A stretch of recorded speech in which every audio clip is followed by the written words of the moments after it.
The dashboard clock read 11:47 p.m., its faint green glow the only thing illuminating the otherwise dark interior of Aaron's car.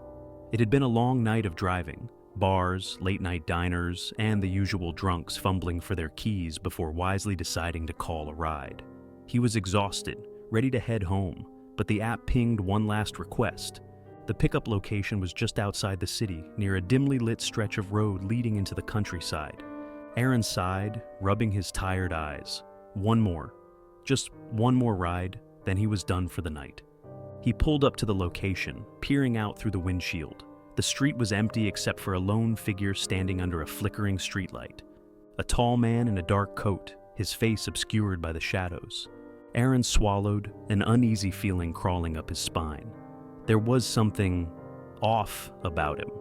He rolled down the window slightly. "You call for a ride?" The man leaned down, and when their eyes met, Aaron's chest tightened. The stranger's face, it was oddly familiar. Aaron couldn't place it, but a strange sense of recognition twisted deep inside him. The man nodded. "Yeah, thanks for coming." His voice was calm, smooth, too smooth. Aaron forced a smile, unlocking the doors. "Hop in." The man slid into the back seat without a word, and suddenly, the air inside the car felt too thick. Aaron glanced in the rearview mirror. The man sat stiffly, hands resting neatly on his lap, staring straight ahead. His features were sharp, but there was something unsettling in the way he moved, calculated, deliberate. "Where to?" Aaron asked, trying to keep his voice light.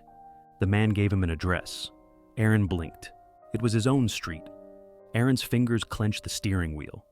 That's pretty close to where I live." The man smiled faintly. "I know." Aaron's stomach dropped. "You been in the area long?" The passenger tilted his head slightly. "Long enough." A shiver ran down Aaron's spine. As he drove, the stranger's gaze never left the window, but he spoke, and what he said made Aaron's skin crawl. "I hear you've been working late lately." Aaron stiffened. "Yeah, I guess." The man's lips twitched, almost amused. "Must be tough. Your girlfriend Sarah doesn't like it when you're out this late, does she?" Aaron slammed on the brakes, his heart hammered against his ribs. How do you know her name?" The man leaned forward slightly, his face appearing in the rearview mirror, his eyes cold and sharp. "I know a lot of things about you, Aaron." Aaron's breath came in short, ragged bursts.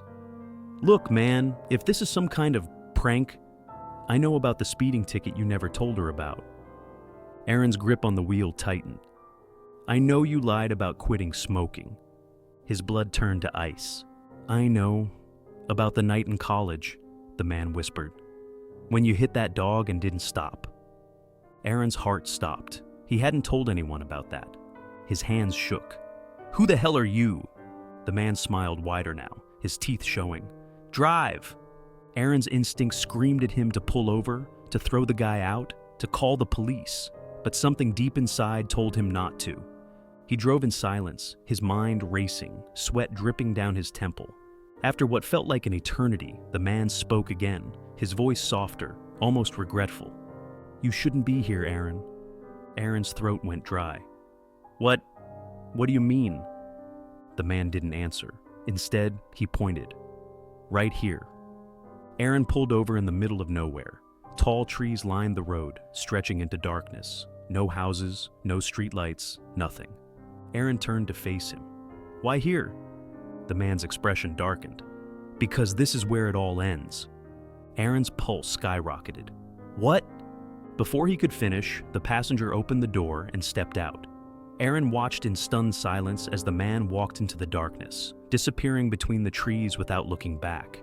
Aaron sat frozen for a long moment, his hands gripping the wheel so tightly his knuckles turned white. His head swam with confusion and terror. Finally, his trembling fingers reached for his phone. He opened the rideshare app to check the trip details. There was nothing. No ride request, no trip history, no passenger. Aaron stared at the screen, his vision blurring. He checked again. Still nothing. His breath hitched in his throat. He turned, looking back at the empty road.